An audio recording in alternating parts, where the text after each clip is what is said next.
अस्सलाम वालेकुम भैया, मैं हूँ गरीब, आप कौन सा बानी के बच्चे हो? चुप करके वीडियो देखो। जैसा कि आप जानते हैं मैं हूँ फरहत खान, आप देख रहे हैं यूट्यूब चैनल फारिक चार यार। तो यार यार समझ रहे हो ना? ये जो आर वाला अल्फाज है ना, रा रा रा, ये मेरा रा थोड़ा मुश्किल होता है यार, इसलिए मैं वीडियो बनाने में बहुत टाइम लगता है। और ये समझ, तो आप लोग सपोर्ट नहीं कर रहे हो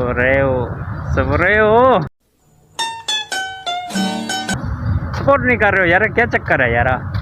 हैं वीडियो जैसे आती ऊपर कर देती हो, शर्म नहीं आती? ये शुक्र मेला आपको दिखाता हूँ, हमारे साथ रहिएगा, शुक्रिया। तो चलिए शुरू करते हैं।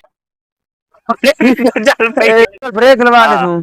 चला पिया बंदा। हाँ भाई। लगी एक मिनट शुक्र है, दूसरा की रिपोर्ट आमी ना। मैं हेलो करे था, तू आपसे जी हाँ ठीक है। मैं आई ने घुमावी या बामे ना घुमाई, मैं लगे उनके आवाज आवे से मैं इनकम टैक्स वाले बात कर रहे हैं ना, तो आपसे इनकम टैक्स के स्पेलिंग बताओ। ठीक है।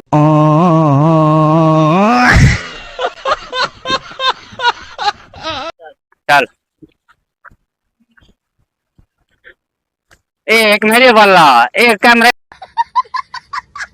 होले घुमा